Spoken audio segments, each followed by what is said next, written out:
Olá a todos, bem-vindos ao canal de pesquisa e análise setorial do Rabobank Brasil, Foco no Agronegócio. Hoje vamos trazer uma atualização sobre o mercado de proteína animal na China, mas em um formato um pouco diferente. Dessa vez a informação chegará a você diretamente por meio de um videochat com uma pessoa que entende muito sobre o mercado chinês, a minha colega de equipe, a senhora Tinjun Pen.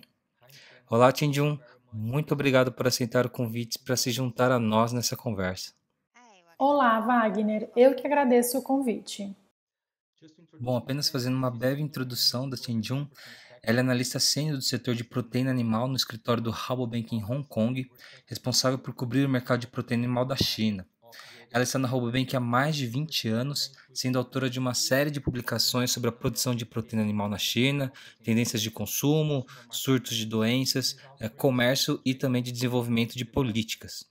Então, indo direto ao ponto, como vocês sabem, a China é hoje o maior importador de carne brasileira.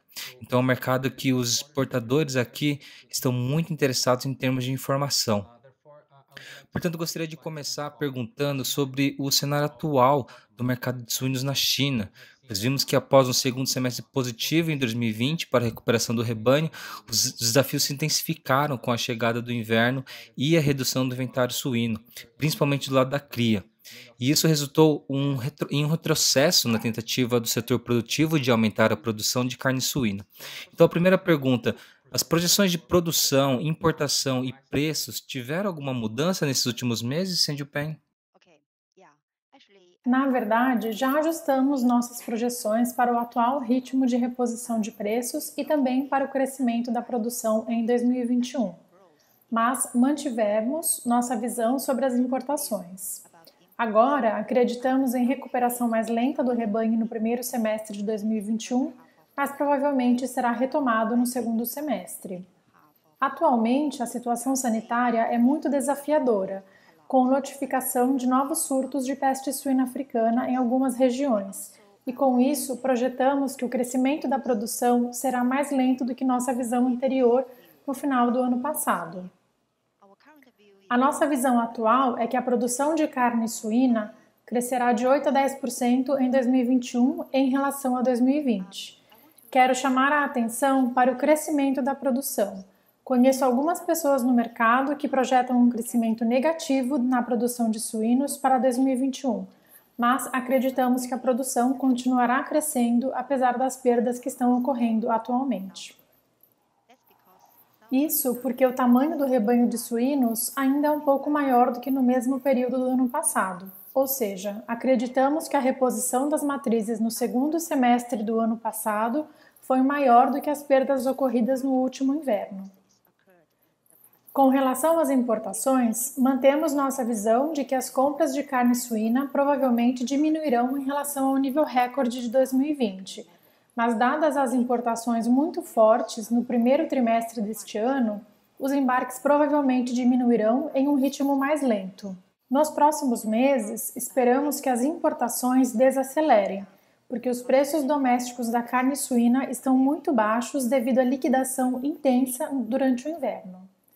O que ainda é incerto é que um cenário de recuperação dos preços da carne poderia acontecer, caso o controle do Covid-19 for mais rápido do que esperamos, o que poderia causar aumento nos preços provavelmente na segunda metade do ano.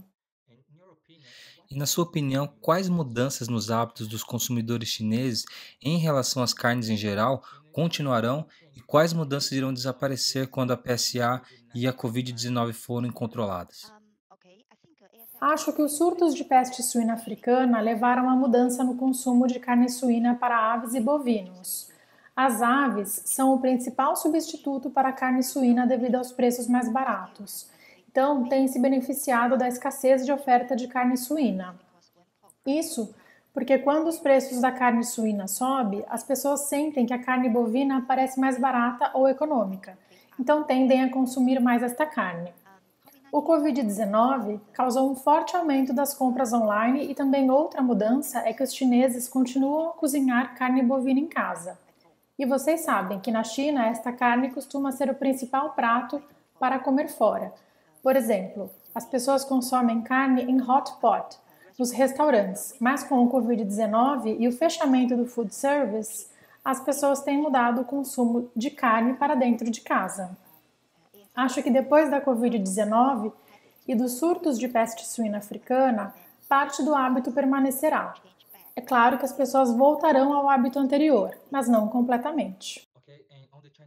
Ok, e no mercado chinês de carne bovina, vimos que nos últimos anos o consumo per capita dessa proteína tem apresentado tendência de alta, não só pelo aumento das classes econômicas A e B, mas também pela baixa oferta, que aumentou fortemente o preço da carne suína, tornando a carne bovina mais competitiva em termos de preço, como você mesmo mencionou. Com isso, como está a situação da atual produção de carne bovina na China? E no que se refere às importações, você ainda acredita em um aumento da demanda chinesa, mesmo com a recente alta dos preços internacionais da carne bovina? A produção local de carne bovina na China crescerá em 2021, mas não acho que o crescimento da produção local possa acompanhar o crescimento da demanda. Isso porque a China não tem recursos suficientes para expandir a pecuária de corte. Aqui, nós temos pastagens, mas a proteção ambiental agora é uma prioridade para o governo. Então, há muitas restrições para a formação de novas áreas de pastagem. Acredito que a China continuará importando mais carne bovina para atender a demanda local adicional, mas o recente aumento no preço internacional da carne bovina impactará de alguma forma o ritmo de importação, porque a maioria das importações ainda é do mercado de commodities, portanto, muito sensível aos preços. E você acredita que no curto ou médio prazo seria possível o governo da China retirar a exigência de idade mínima para o gado brasileiro exportado? Acho que isso é possível, mas não devemos ver grandes mudanças no curto prazo. O principal desafio está relacionado à redução dos casos BSE, e também a China ainda não adotou uma política de regionalização para admitir uma região específica como zona livre de doenças. Então, acho que pelo menos no curto prazo, a China manterá esse requisito. Perfeito. E uma última pergunta sobre o setor de frangos.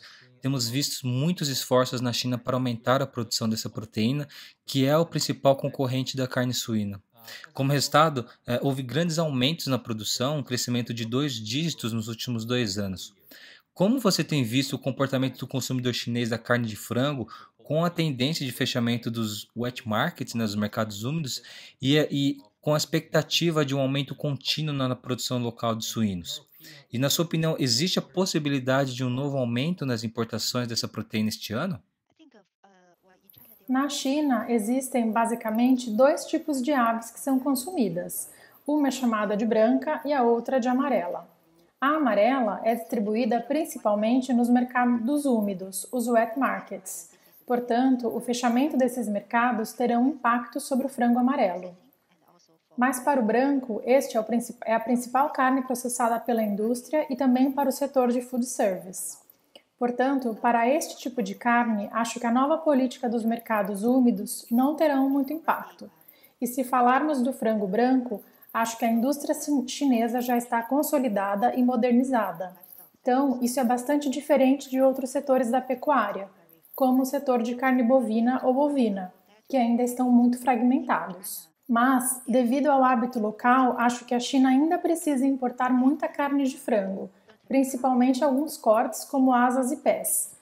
Por outro lado, a China tem um excesso de oferta de carne de peito, então é necessário encontrar uma solução para lidar com esse tipo de corte. Do ponto de vista do volume em geral, acho que as importações de frango terão um potencial de alta bastante limitado no futuro, especialmente após a recuperação da produção de carne suína, mas a China deve manter, como disse, fortes importações de asas e pés de frango, mesmo depois que o fornecimento de carne suína voltar ao nível normal. Bom, gostaria de agradecer novamente a sua participação, Tianjun. Foi realmente muito interessante ouvir os comentários diretamente da nossa especialista sobre o mercado de proteína animal na China. E aos nossos espectadores também gostaria de agradecer a sua atenção. Espero que tenham gostado e até uma próxima. Tchau, tchau. Thank you.